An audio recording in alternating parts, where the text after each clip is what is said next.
Do you guys remember those dragon tail radishes from last month? Well, this is the rest of it. You can see we ended up harvesting the entire plant, bringing it inside out of the hot weather, just to trim off these little tentacle-looking things as a garnish. But we had way too many. Refrigerating these, they kind of get kind of limp. They're better fresh, and when they're overripe like this, they're too big, too firm. Sort of like when okra gets too firm, it's kind of pulpy and hard to chew. Not very enjoyable. So we did what we could with it, and I'm not sure if we'll grow it next year or not, but just wanted to show you what that was like. Stick around to the end of the video if you want to see some bonus content. Hope you enjoy. Thanks. Hi friends, you're watching Angie and Ben at Kind Heart Homestead. We are a couple starting our journey of sustainability and living with intent. Over the last couple years, we've combined my obsession to all things DIY with Angie's love of the land. This has led to an interesting assortment of challenges that neither of us would have anticipated. Just over the last couple years, we built a greenhouse, raised chickens, built a workshop, and renovated our house, all by ourselves. Come with us as we grow, not just in the garden, but together as a family. You are invited to join us on our adventure, and we hope our channel gives you the confidence to try new things outside your comfort zone and to achieve things you never thought you could.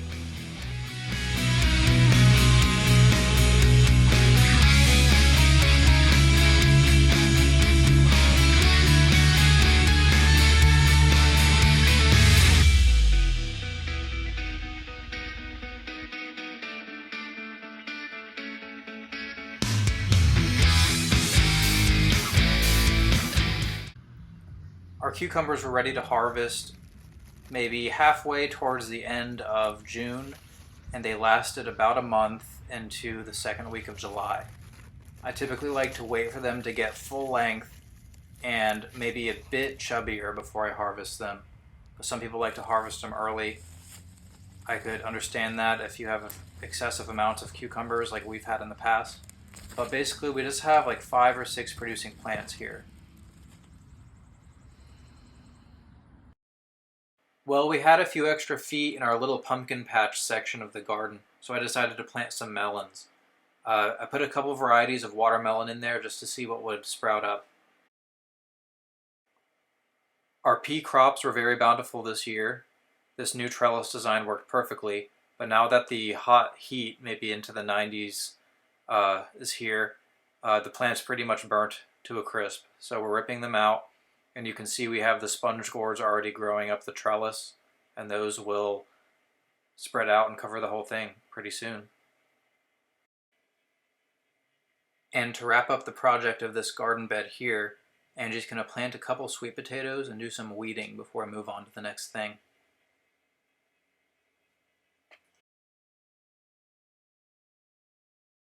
We planted a couple heads of lettuce over in the pumpkin patch. These are the ones that survived and didn't get outshaded by the pumpkin leaves, so we just pulled these out of the ground and ate them in a salad.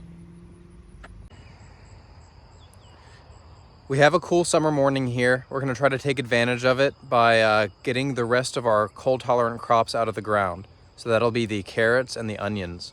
We're basically waiting on all of our other crops to fruit, so we'll see what we can get done. So this was the second batch of carrots that I planted in the garden during the winter months. And these ones got a lot bigger than the first ones, probably because I planted them after the final freeze. The thick compost layer that I put in probably wasn't as thick as it needed to be, and the carrots all penetrated the dense clay, which we can't really dig through, so a lot of our harvested carrots ended up being split in half. The bottom half remains down in the clay layer. But since the onion plants don't go nearly as deep as the carrots do, we're able to pull these out pretty easily. You can see here we pretty much filled up this whole crate with fresh onions from our garden.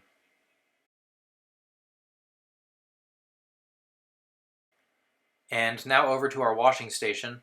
You can see here I'm pre-soaking the carrots just to try to get some of the dirt off. And then I'm staging the onions right next to the sink so I can scrub some of the dirt off of those as well. My goal here is just to scrub off any chunks of dirt and bugs just to get them ready for the drying process. But they do have to be dried before storage, otherwise they can get moldy.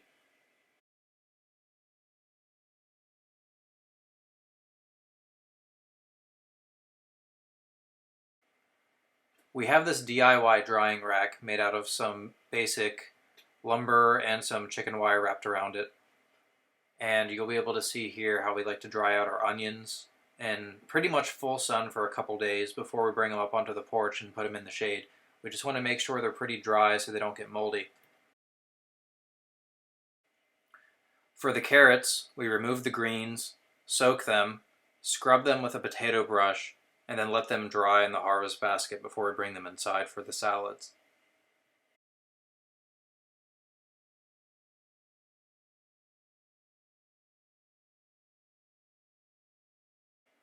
And the final phase of our cold weather crops is the cleanup.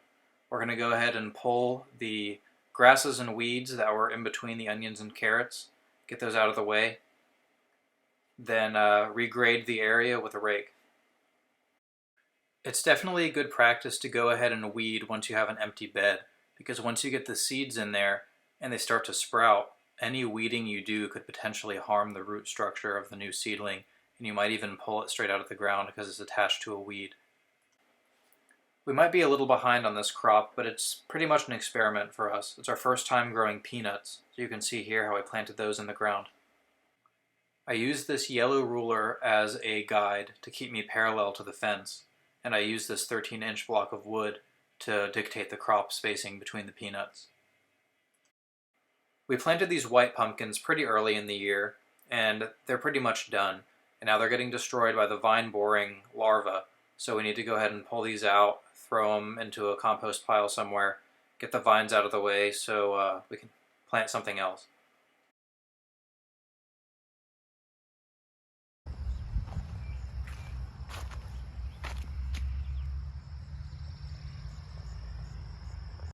So back in our tomato garden, you can see here our first few tomatoes are this yellow variety.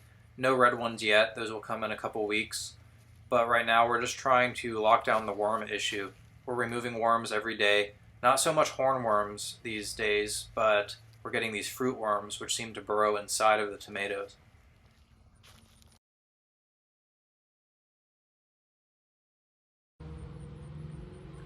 And the first of our peppers to be ready are these spicy little chilies that turn purple when they're ripe. Our banana peppers and peppercini peppers don't really seem to change color, but the bell peppers do. So if there's any purple at all on a bell pepper, I like to pick it.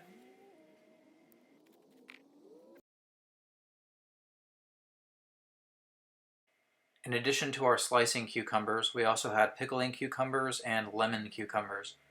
You can see here I'm picking out these small pickling cucumbers. We either pickle them whole or cut them into halves. But the lemon cucumbers were kind of a mystery to us. It was a new experiment for this year. They basically just grow to the size of a lemon. They kind of turn white when they're ripe, sort of like a pickling cucumber. To try to combat the worms this season, Angie's been spraying BT on our tomato plants. It's a type of bacteria that's naturally occurring in the soil, but it is an organic way to fight the worms. This is not a toxin. It doesn't spread to any animals or anything like that.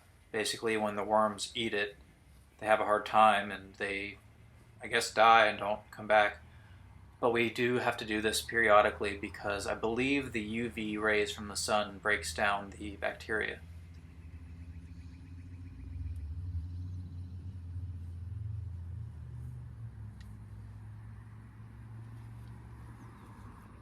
We've been having 100-degree days here on the homestead in North Carolina.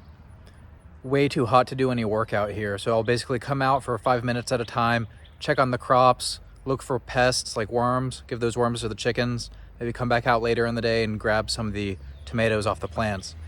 But let me show you what we have.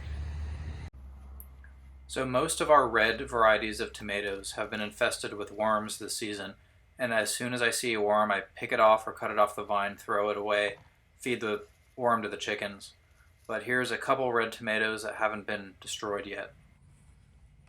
For these bigger ones, we pick them as soon as they get some red ripe spots on them, and they'll finish ripening in the house. Another crop we're pretty excited about for the summer is okra. You can see here we're harvesting our first few. If we let them get too big, then they're too tough. But the small ones are pretty easy to cook, and they're pretty versatile. So up until this point in the video, we've basically just been harvesting vegetables one at a time, checking for ripeness, coming back out the next day, waiting for things to get bigger. But our pepper trees were really getting overgrown with pepperoncinis, and we needed to take action. So right now, you can see us picking hundreds of these pepperoncinis off the plant. I filled up about maybe 1.5 of these gallon baskets with pepperoncinis, and I think these are going to be perfect for pickling. But while we were out here, we went ahead and picked off any ripe bell peppers that we found, as well as a bunch of these banana pepper, wax pepper type peppers. I don't really know what they are, but I know that some of them are spicy. It could be a good thing to pickle, sort of like they do at sub sandwich restaurants, those little pickled banana peppers. Anyway, we'll see what we can get done with them. And the last thing to show off from this row of crops in our nightshade row is our eggplant. This is a white knight variety. They're long and skinny. I feel like they're much easier to cut and cook than the big purple ones. This is an experiment for this year, and I think it's going to work out great. Bugs all over it. If you remember from earlier in the video, we cleared out this place for the peanuts to go. Well, we did put 2 raw peanuts in each hole, just in case the deer were going to get to them or if they had any germination issues. It looks like we do need to thin them out, so Angie's going to go ahead and cut one of the 2 peanut plants out of each hole.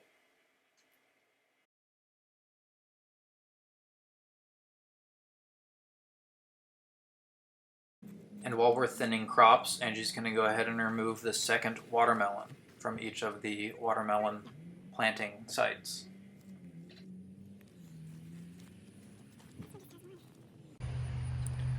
I want to show you guys what the deer have done to our garden. We've had trouble with deer in our new garden this whole year, basically. Sometimes they come out, eat the leaves off of our cucumber plants, pumpkin plants.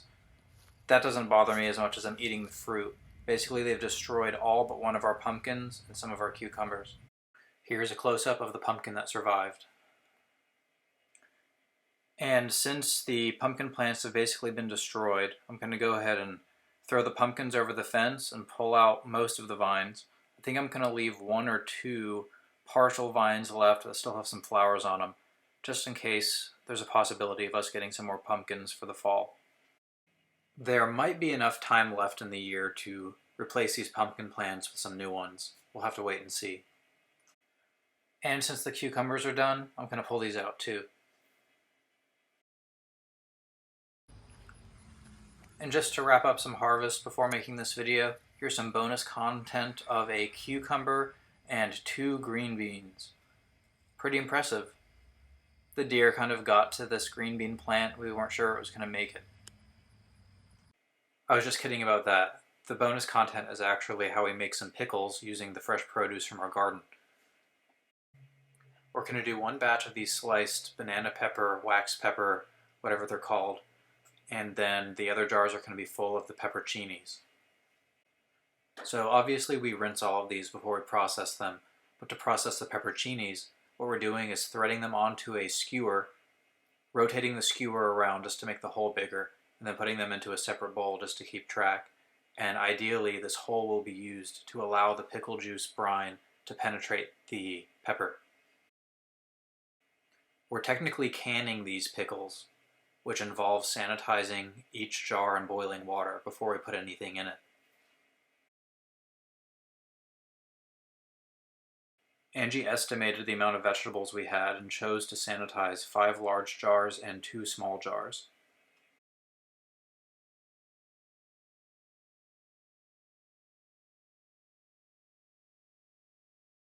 Our method at this point is to put garlic cloves and 2 tablespoons of peppercorns in each jar before we put the vegetables in.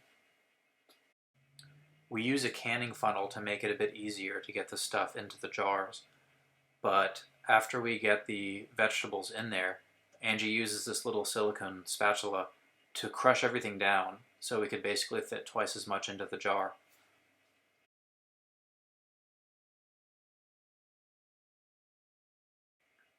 Our next step is to pour the hot brine into the pickle jar on top of the vegetables. Once it's full, we put a clean lid on the top and seal it up. That close-up shot was of the banana peppers, but we repeat the same process for all the pepperoncinis. Although one extra step was required for the pepperoncinis, Angie tried to smash them to squeeze any air pockets out of the fruits. Our canning pot is big enough to fit all of these mason jars in at once. We basically submerge it, get it back to a boil, wait about 10 minutes, and then we take them all out to cool. Angie moves these one at a time over to a wooden cutting board to cool, and then throughout the day, each of these top gaskets will make a popping noise, which proves that the seal is strong and that they're ready to be stored. Comment below if you have any questions or feedback, and as usual, please like and subscribe, and we'll see you later.